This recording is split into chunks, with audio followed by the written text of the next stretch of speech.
This is NPR News Presents. I'm Stephen John. Today, a special report from Minnesota Public Radio News. What you're about to hear is the product of more than a year's worth of reporting on the Archdiocese of St. Paul in Minneapolis. This story has never been told before.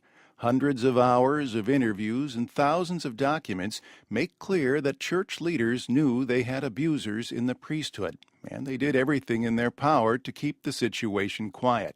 Meanwhile, they reassured the faithful and the media that clergy sexual abuse was a thing of the past.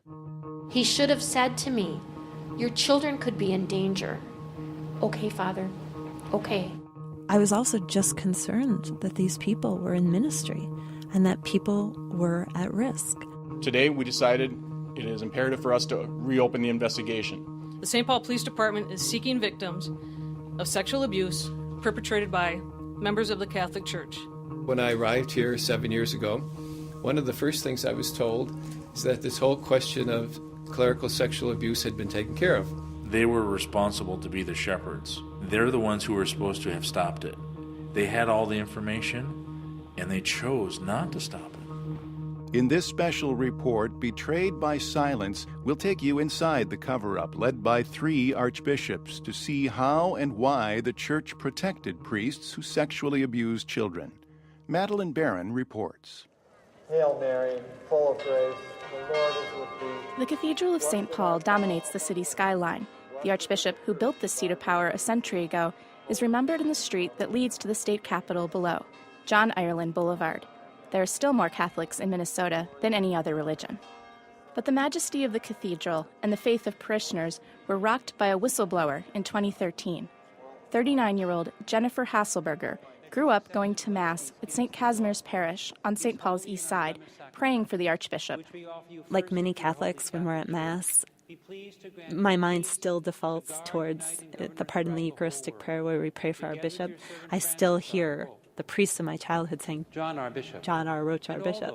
Hasselberger would learn that the men of the church she'd prayed for had exposed children to abusers, then used the money and the power of the church to keep things quiet.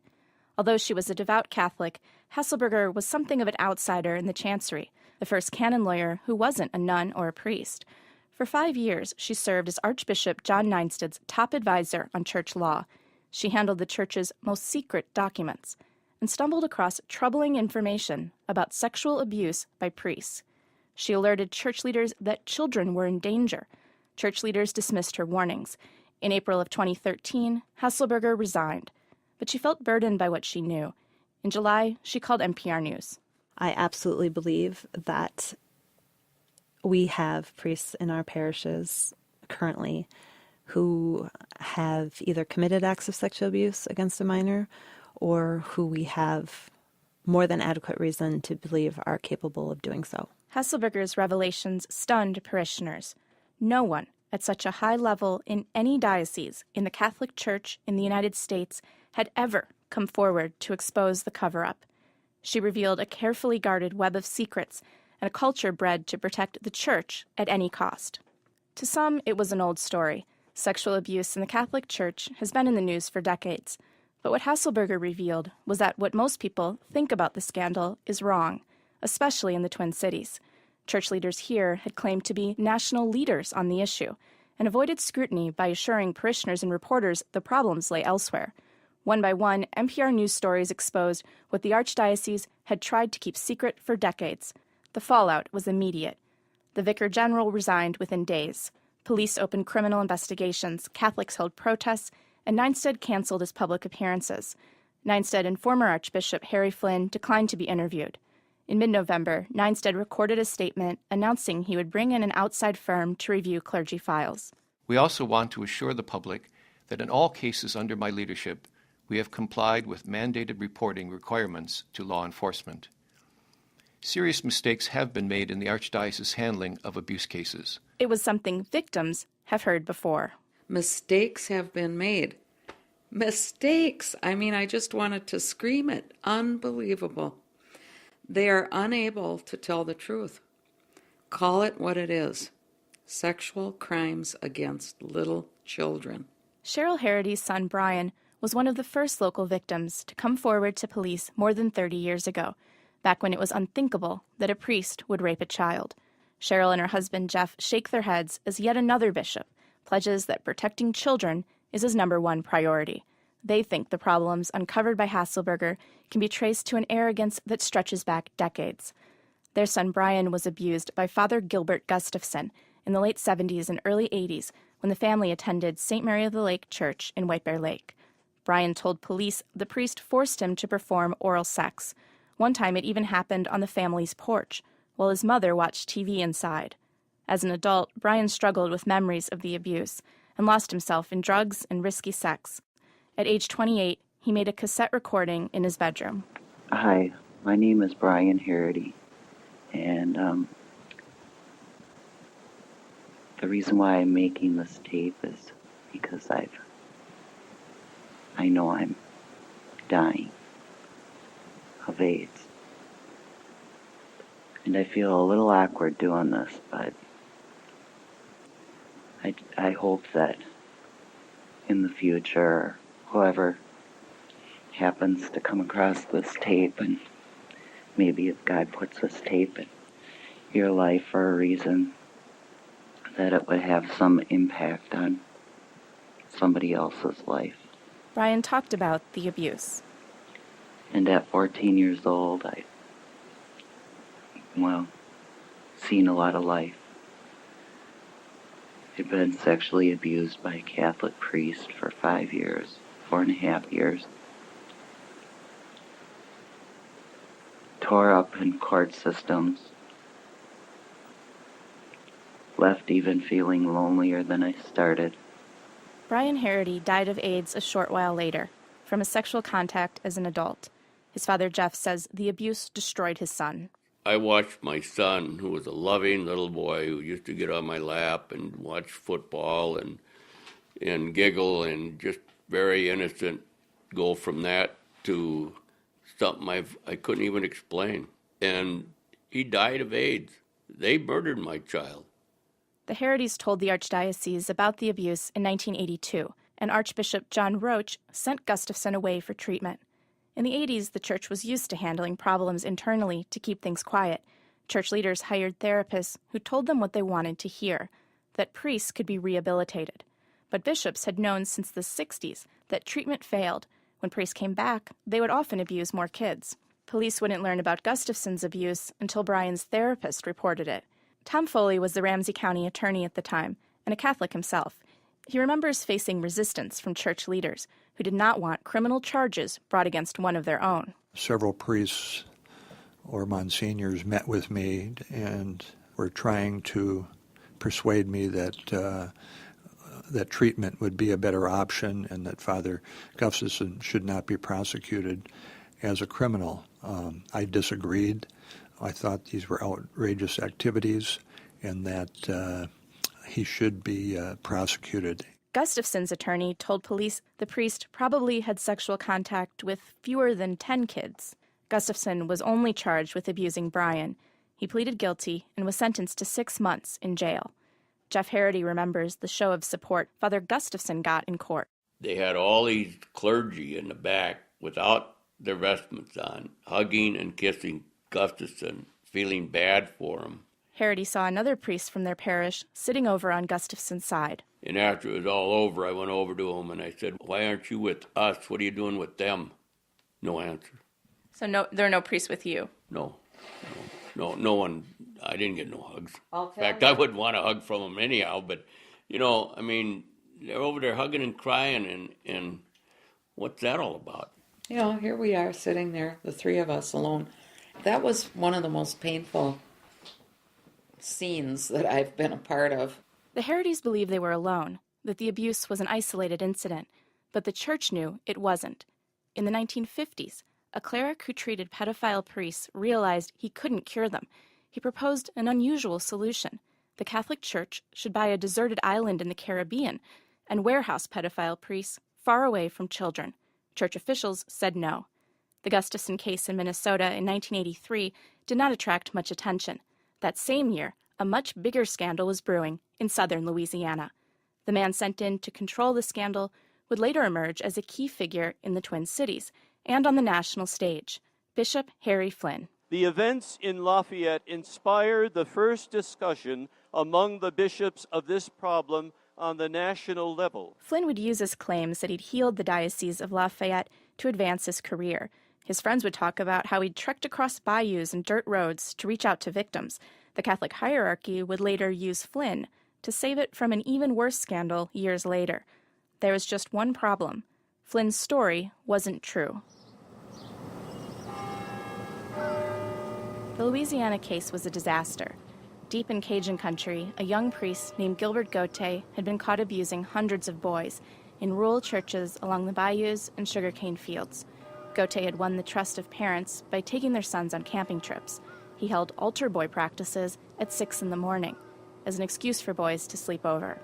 At night in the rectory, Gauthier raped the boys, forced them to perform sex acts on each other, and took pictures on his Polaroid camera. Parishioners soon learned the bishop knew of complaints about Gauthier for years and had moved him from parish to parish. The pressure was coming all the way from the Vatican. Get this over with. We don't want a trial. We don't want the publicity. Ray Mouton was the attorney hired to defend Gauthier. He now lives in France.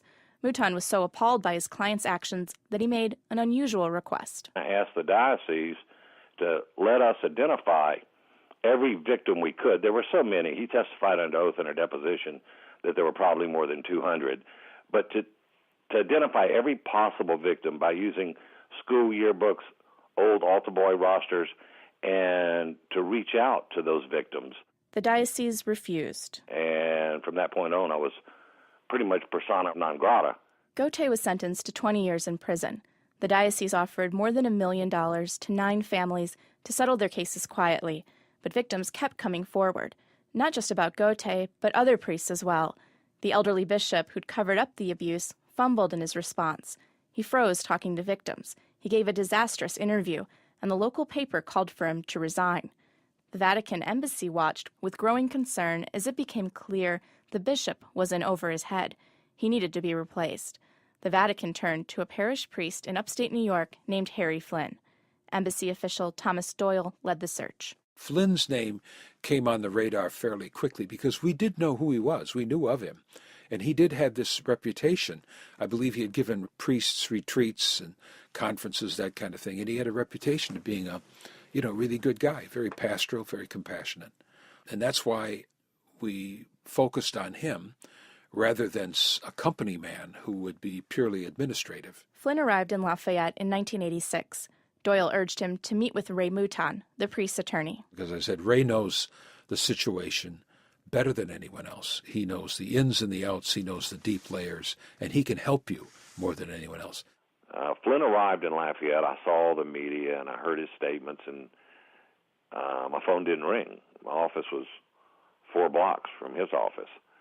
So I wrote him a letter, a very nice letter, and welcomed him to Lafayette, and stressed that it was urgent that I meet with him, and he ignored the letter.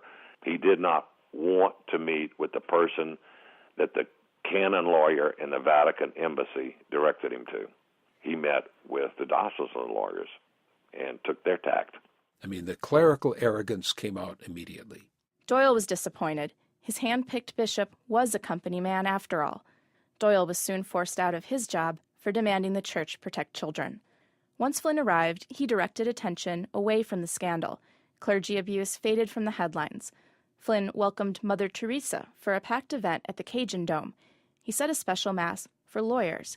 The New Yorker even found time to travel to the tiny town of Delcombe to bless the shrimp fleet. Morning, how y'all doing? Mike LeBlanc runs a gas station where the shrimp boats fuel up. He says it was the first time that a bishop had delivered the blessing, instead of the local priest. I don't know why he came that year, but it was something nice, real nice. A 15-minute drive from Delcombe, through the bayous and sugarcane fields, is a church where Father Gauthier terrorized so many children. Wayne and Rose Segrera run an alligator farm here. 3 of their sons were abused by Gauthier. Rose Segrera says some of the families formed a prayer group. We would pray and try to get some healing. And so when Bishop Flynn came to this area, well, he also started coming to this meeting. And that's finally what broke up the meeting. We stopped having the prayer meeting when it just wasn't going anywhere. And it was causing more pain than healing. The Seguras wanted Flynn to reach out to parents who were in denial that their children were abused and try to get them help. Wayne Seguras says Flynn made it clear he was there to protect the church. In private, he said that they were wrong, but he would not publicly get out and say it because of the vows he'd taken, and that the church must come first. In Bishop Harry Flynn's account of his years in Lafayette, he often depicted himself as a healer who subjected himself to the humiliation of apologizing for the sins of priests. Years later, at a conference in New York, Flynn said he learned an important lesson in Louisiana. The bishop cannot look at this situation only with the eyes of the priest. With psychological and spiritual empathy, he must look at the pain confronting him as much as he possibly can with the eyes of the victim and the eyes of the parent whose child has been molested. But in Louisiana, the Seguras say the Flynn they met was cold and emotionless and couldn't seem to grasp the suffering of victims and their families. And yet Flynn was popular among parishioners elsewhere in the diocese. People who weren't involved were very taken by him, and that was the greater majority, and so he did that kind of healing. It's hard for someone who is not directly involved to realize the hurt, the pain. So yeah, I'm sure some of those people, well, it's taken care of now. The bishop came in, everything's good. But I don't see how healing can be done if you don't deal with the people who are involved. The Lafayette Diocese paid out more than $4 million in settlements to the Seguras and other families, but Flynn's diocese later sued its insurers and got most of its money back. The insurance agency fought back and obtained thousands of internal church documents that showed a massive cover-up that went far beyond the actions of one priest. In the files were the names of dozens of priests accused of sexual misconduct. No records exist of any reports to police under Flynn. Those revelations would likely have ruined Flynn's career, but no one ever found out because the lawyers had the entire case sealed. Instead, Flynn created a myth about how he healed the Diocese of Lafayette. Thomas Doyle says the Vatican hierarchy admired Flynn's work. In 1994, they sent Flynn to Minnesota to serve as the new Archbishop of St. Paul and Minneapolis. They wanted him to go there as a promotion, because keep in mind, by that time, the whole Tom Adamson thing was known in Minneapolis, St. Paul, and that was a huge mess as well. Tom Adamson was a priest from the Winona Diocese who'd sexually abused boys throughout southern Minnesota. The Adamson case was the second national abuse scandal to hit the Catholic Church. It drew the battle lines in the Twin Cities for the next 30 years. It began in 1984, when a young attorney named Jeff Anderson got an odd phone call. A Catholic couple told him their son had been abused by a priest. They showed him a check for about $1,500 that they'd received after confronting the archdiocese. They wanted to know if they should cash it. It wasn't making sense to me at all. They send them money unsolicited. I just knew the whole thing stunk. Anderson did not know much about the Catholic Church, and a search of court records for lawsuits came up empty. But Anderson did know something about taking on powerful institutions.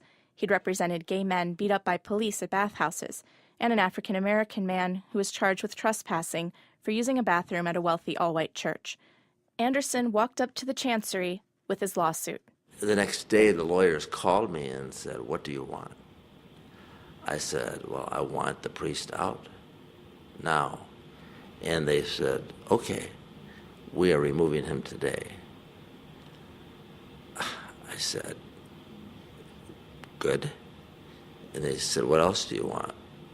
Meaning money. And I said, "I want answers. I want to know who's in charge. I want to know why whomever's in charge here allowed this priest to continue."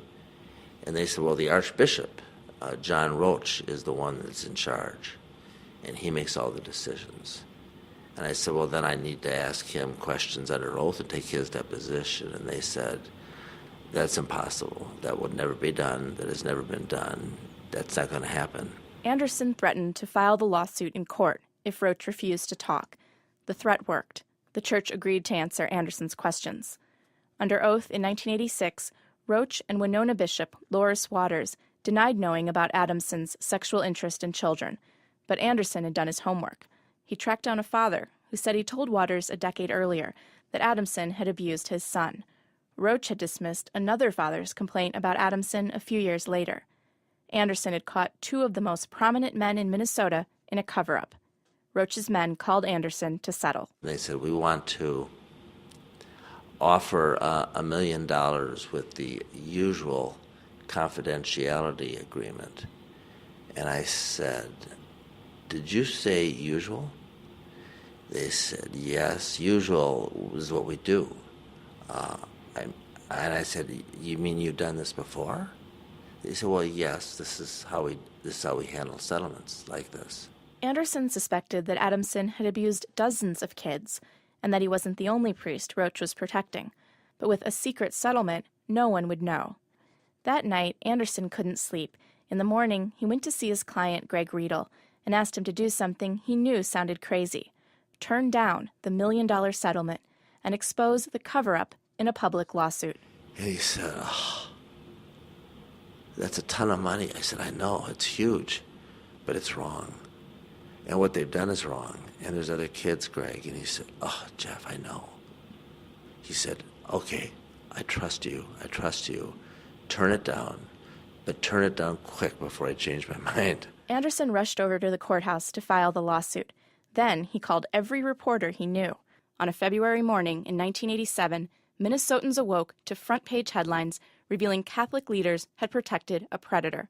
After the secrets were out, Riedel reached a $1.1 million settlement with the church.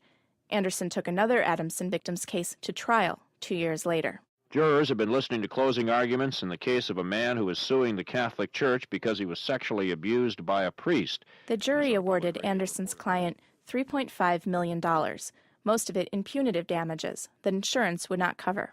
The press mobbed Anderson outside the Anoka County Courthouse. In their verdict, they have sent a message to the defendant diocese of Winona and the Archdiocese, and perhaps every diocese in this country.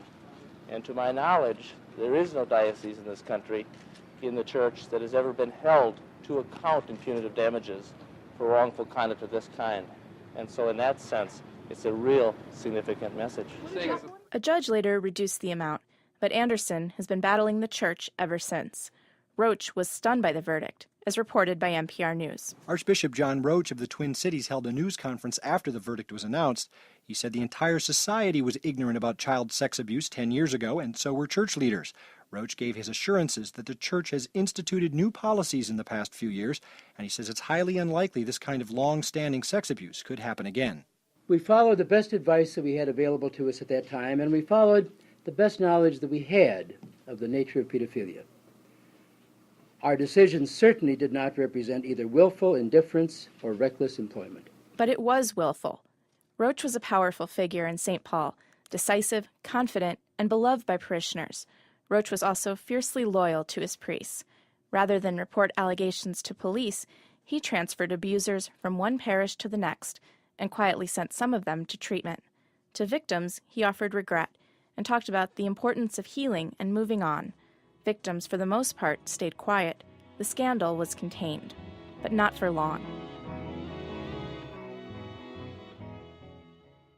James Porter of Oakdale, Minnesota, has pleaded guilty to molesting 28 children in the state of Massachusetts. Porter entered the plea today. Former priest James Porter was arrested at his home in Oakdale in 1992 and extradited to Massachusetts. James R. Porter on indictment 31285, charged with indecent assault and battery on a child under the age of 14. How do you now plead guilty or not guilty?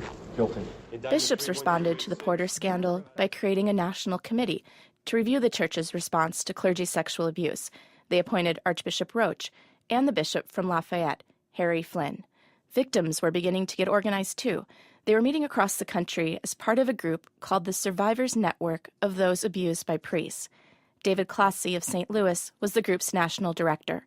In 1993, he picketed with other victims outside of a bishop's meeting until they were invited inside to meet with Flynn and two other bishops. And it was, very emotional. People were really pouring out their hearts and souls because clearly all of us were in pain, and all of us saw this as a pretty rare opportunity, and all of us believed in our hearts and souls that these were the men who could make a real difference. These were the guys who really could get our predators out of ministry, who could tell the truth, who could warn the public, who could call the police, who could do real outreach. Classie says Flynn's body language made him think he was deeply moved by what he was hearing. I remember his brow being furrowed, and he made great eye contact, and he kept his hand often on his chin and would, say, oh, and shake his head back and forth. And he really did look to be, the most sympathetic of the three. Flynn's meeting with victims impressed his fellow bishops, and when Twin Cities Archbishop John Roach decided to retire, he recommended Flynn replace him. There was great pomp and circumstance at the St. Paul Cathedral as Bishop Harry Flynn was welcomed as coadjutor of the St. Paul Minneapolis Archdiocese. In 1994, Flynn brought what he learned in Louisiana to Minnesota. He'd created a playbook for how to handle the abuse scandal, express concern for victims, hire aggressive attorneys, and disclose nothing. And like Roach before him, stay loyal to priests and put the church's reputation above all else. Flynn immediately pushed back against victims' attorney Jeff Anderson. Anderson had sued the archdiocese on behalf of a man who said he was sexually abused as a child by Father Robert Capone. Dale Scheffler said Capone had taken him to his cabin when he was 13 and sexually assaulted him in a lake and while he was sleeping. Outside a Hennepin County courtroom, Scheffler begged Flynn to remove Capone as pastor.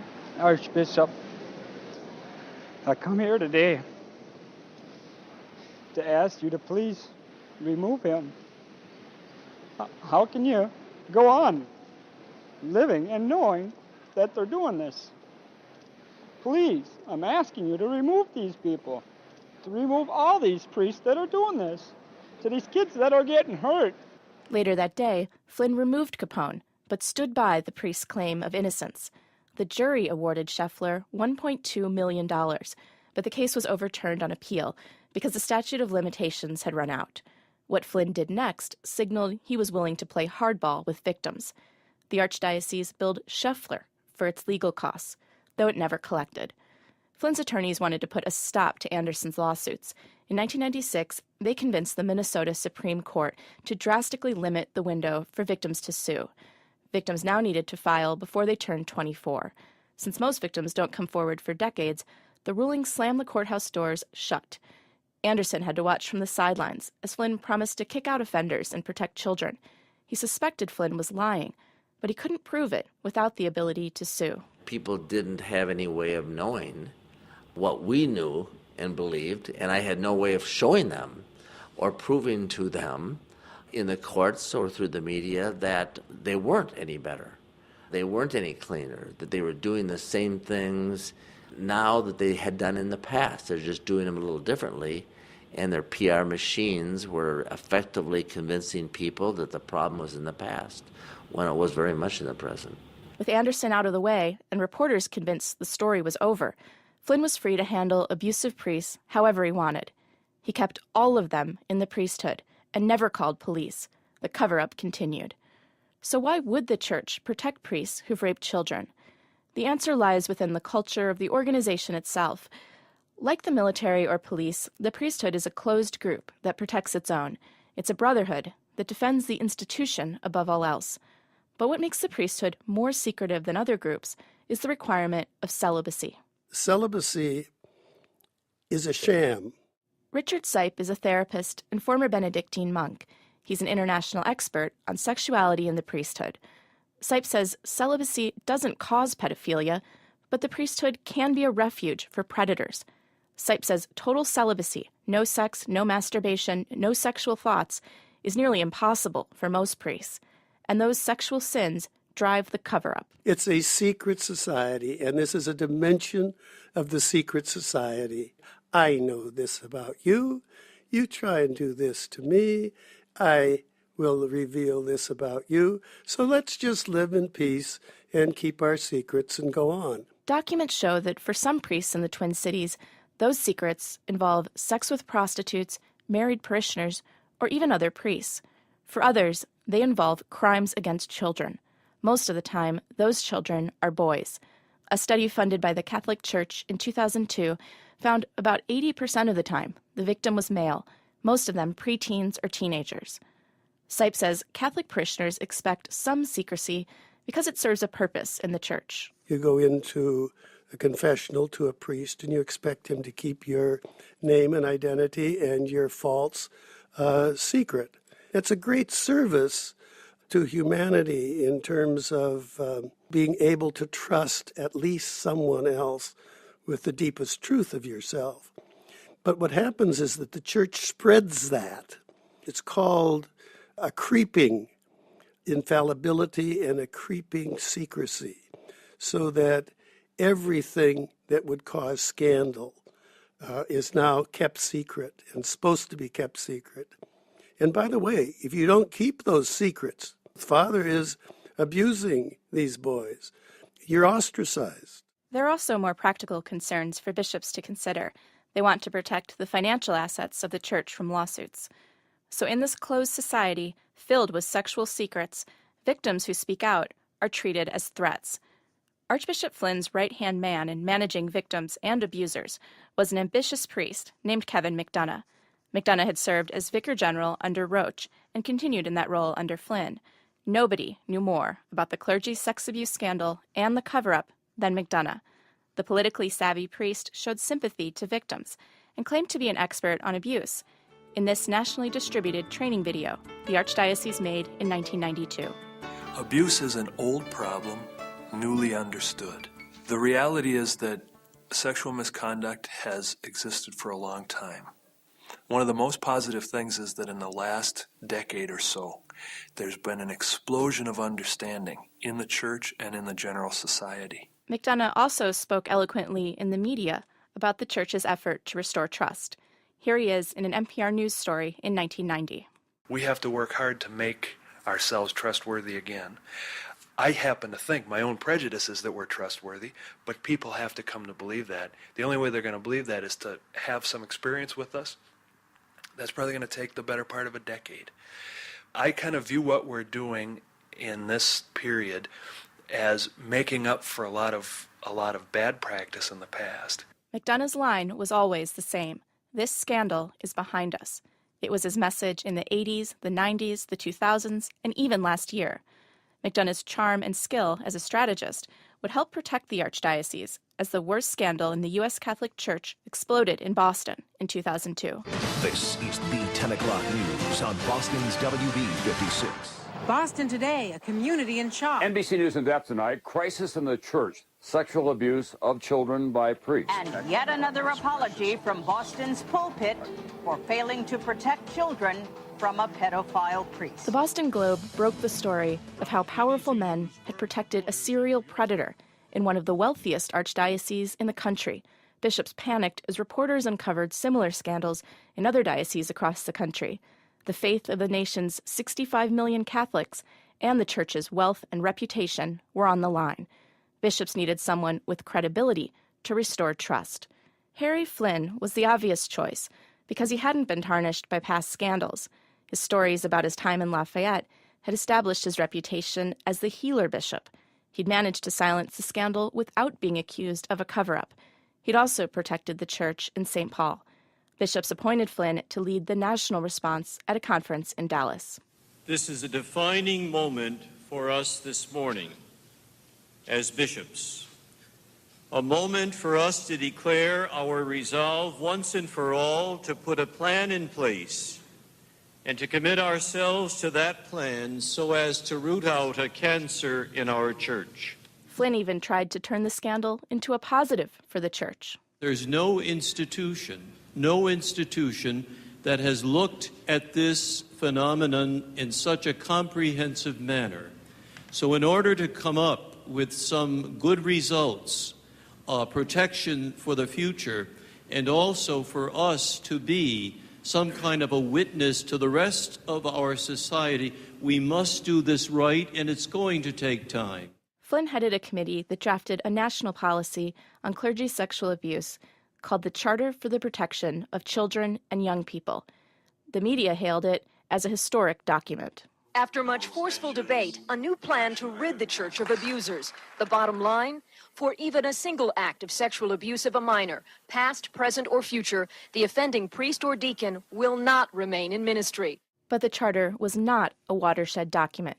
Bishops always had ways to remove abusers from ministry.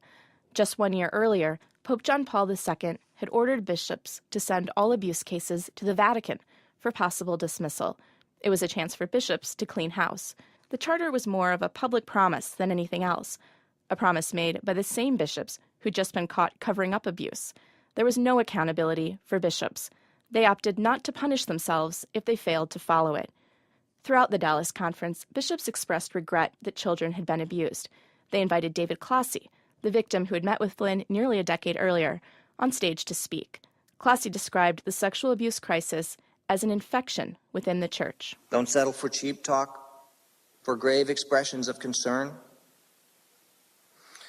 Don't settle for eloquent apologies. And don't settle for pledges to do better in the future. Let's not replace a dirty bandage over an infection with a bright, new, clean, bigger and broader bandage. Back in St. Paul, Flynn kept the infection covered up. He didn't ask the Pope to defrock a single abusive priest. No one called police, and prosecutors didn't ask any questions. If Flynn had come clean, parishioners would have realized that the archdiocese that claimed to be a national leader had covered up abuse for decades, and Flynn's reputation would have been ruined.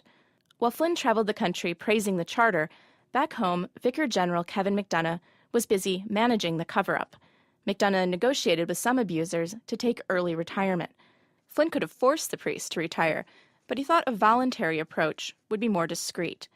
From 2002 to 2011, secret deals and other payments for clergy misconduct would cost the archdiocese nearly $11 million. Flynn's demand for secrecy gave abusers tremendous leverage. Many demanded money in exchange for so-called voluntary retirement. One priest got a $20,000 check for his mortgage. Others got special housing allowances and extra monthly checks. One of the best deals went to the Reverend Gil Gustafson, who'd pleaded guilty in the 80s to sexually assaulting Brian Harity, the boy who later died of AIDS. Flynn said Gustafson's sexual abuse of a child rendered him medically disabled, and he should receive extra money. In a secret deal, Gustafson agreed to make certain that no one would find out he was still a priest, and the church and Gustafson agreed not to defame each other. In sworn testimony in May of 2014, Flynn falsely claimed that Gustafson was no longer a priest and defended the payments. He would not be receiving payments for pedophilia. He'd be receiving payments because he victimized and is not able to work at an adequate position anymore. That's why he would receive payments. The names of Gustafson and other abusive priests disappeared from public church directories. McDonough wrote a letter to abusers in 2002, read here by an NPR News staffer, explaining he made the change so no one would find out the men were still priests. When the 2003 edition of the Minnesota Catholic Directory appears, your name will not be in it. In the highly controversial atmosphere of today, we thought that it was necessary to err on the side of caution. I do not relish the idea of a reporter standing outside your home, holding a copy of the directory, and claiming that you are being secretly kept in the priesthood in violation of the charter. Meanwhile, McDonough assured a reporter that the church would be more open and accountable from now on. We'd be the world's biggest fools to try to gloss over at this late stage in the discussion. Now, are some of us foolish? Of course. But I think we've learned a great deal the last couple of years in terms of the need for public transparency and for the pure light of open public discussion. As the cover-up continued, the pace picked up. McDonough handled so many allegations that he admitted that sometimes he lost track. In hundreds of memos from 2002 to 2008, McDonough downplayed sexual behavior by priests. He developed his own language for talking about the cases and appeared to consider himself something of an amateur psychologist. August 8, 2005. I believe that it is likely that he did kiss them without any conscious sexual intent, at least in part because he was largely unaware of that dimension of life at that time. Nevertheless, both young women later recalled the kisses as confusing and apparently sexual. August 3, 2006. I do not believe that Father Waymeyer actually goes to these parks to pick up other men. Rather, he likes to be around the environment where such things are happening, since it gives him some sort of thrill. October 22, 2004. The publicly observed behavior is not, as some at All Saints apparently fear, the tip of some awful psychosexual iceberg, but a previously reinforced pattern that now must be changed. Jennifer Hasselberger, who would later come forward as a whistleblower, got her first glimpse of McDonough's handling of the abuse crisis in 2006. Hasselberger was working for the Diocese of Crookston at the time, and the bishop asked her to tell a priest that the Pope had kicked him out of the priesthood. A letter from a chancery official said the priest had been accused of sexual contact with women, and at least one teenage girl, under his pastoral care. Hasselberger was surprised to find the priest working in the archdiocese. She called McDonough. The first thing that surprised me is when I got there and I had the decree of dismissal, and I kind of said, okay, this is what we need to do. He should be given the opportunity to review it. And I kind of said, well, not that I need to tell you this. You've probably been through this before. And he said, actually, can I take a look at this? Because this is the first time I've seen one. Hasselberger was shocked. She assumed the archdiocese would have kicked out many priests. Privately in memos, McDonough made a stunning admission. He never really understood how to follow the charter. He said he missed the national training because of a snowstorm. In the meeting to dismiss the Crookston priest, Hasselberger says McDonough took over. Well, I was there to communicate the dismissal and the fact that this was a penalty that was being appropriately applied for some egregious offenses against the sacraments, against these individuals, against really the fabric of the church. The message that was actually communicated by Father McDonough to the priest was that while this was an external decision, internally, he would remain a priest forever. Father McDonough looked at him and put his hand over his heart and said, "You're a priest forever in here." And I don't remember any reference to the victims or the people who had been hurt. Next, Hasselberger went to tell one of the victims that the Pope had reviewed the case and decided to dismiss her abuser. She asked me, how is he? How did he deal with that? I mean, he made a difference in her entire life, having encountered her as a young girl. The effects of that abuse could be seen throughout the whole trajectory of her life. But yet, she still had that level of compassion for him as a person to ask. Again, all of that missing from the other meeting. McDonough also dealt with dozens of victims who came forward after the Boston scandal broke. In person, McDonough was warm and empathetic. He sometimes wept. Privately, however, he funneled his meeting notes to the archdiocese attorneys to look for details that would help the church if it were sued. Memos show McDonough played good cop, bad cop with victims. For example, he'd offer a low financial settlement and then claim that the archbishop wanted to be more generous. All the while, memos showed McDonough was orchestrating the entire thing. McDonough was skilled at sizing up victims and the liability they represented. One man went to McDonough after the Boston scandal about abuse he suffered in 1961 when he was 11 years old. Tom Mahald served as an altar boy at Guardian Angels Church in Hastings. One morning after Mass, Mahald says Father Patrick Ryan asked him to follow him into the basement to help move some heavy boxes. The priest cornered him. And he whispered in my ear, "God wants you to do this for me." And that kind of froze me. And the next thing I knew, my pants were off and he was raping me. As Mahald struggled to get away, the priest reached down and crushed his testicles. Mahald said a church board told him at the time his story was unbelievable. He later had 3 surgeries to try to repair the damage to his testicles. He has been unable to father children. Mahald says at first McDonough treated him well, and the church paid for him to go to a therapist. The archdiocese also paid his insurance premiums and sent him to a 10-day retreat in Kentucky for victims of clergy sexual abuse. But Mahald was still seeking answers. He interviewed McDonough on video in 2004. We're here at the Archdiocese of St. Paul, Minneapolis today to talk to Father Kevin McDonough, Vicar General. That's right. I'm the Archbishop's Chief of Staff. On tape, McDonough described how the church's understanding of sexual abuse had evolved over the decades. He said in the 60s and 70s, the period when Mahald said he was abused, the church did not recognize the long-term, profound damage to child victims. Sexual abuse was viewed as a sin on the part of the priest. When the priest was confronted, he'd cry and promise not to do it again. McDonough says the church started to wake up when it got sued. And frankly, there's nothing that gets one's attention focused as clearly as being sued for mistakes, oversight, negligence, wrongdoing you've committed in the past. The interview ended on a positive note. Well, thank you, Father Kevin.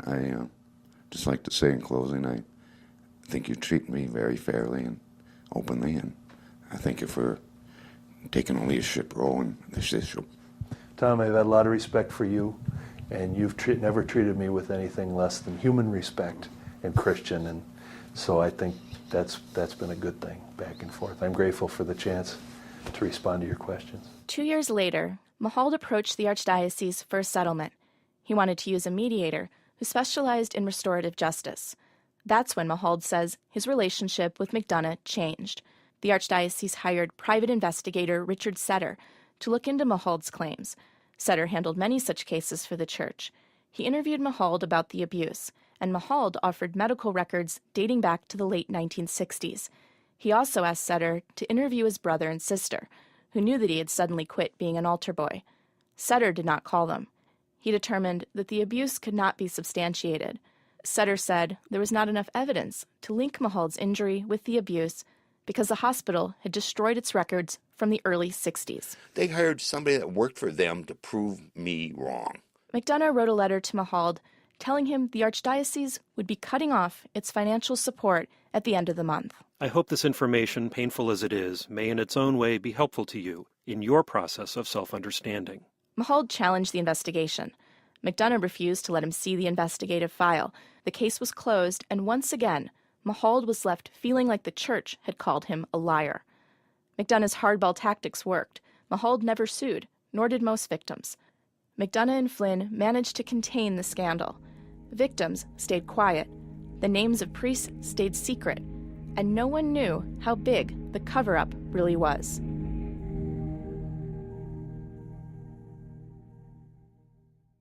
Harry Flynn's time as Archbishop was coming to a close in 2007. He was nearing 75, the mandatory retirement age for bishops. Pope Benedict named his replacement, conservative New Ulm Bishop John Neinstead. Relations were chilly between the two men. Flynn chose to introduce his successor by reading off his credentials. He has been a parish priest, a professor, a rector of a seminary, the pastor of a major national shrine, and an official at the Vatican Secretary of State. Neinstead brushed aside questions of ideology. He joked about his love of hockey and said parishioners should look to the Minnesota Wild to get a sense of his leadership style. I have seen them provide a solid, consistent play, a collaborative ethic of working as a team, and a determination to stick to the fundamentals of the game. Their style is one that I hope to emulate in my role as your coadjutor Archbishop. Immediately, the tone at the Chancery changed. Accounting Director Scott Domeyer. Went from a friendly pastoral atmosphere to a very corporate and fearful environment. Neinstead ruled by memo. No failing was too small to point out. Why are there so many lights on overnight and on the weekends in the underground garage? You're wasting money. Domeyer says Chancery employees dreaded what they called Blue Memo Mondays. Meanwhile, Neinstead neglected more urgent concerns. The finances were so disorganized that Domeyer was able to steal nearly $700,000 over years.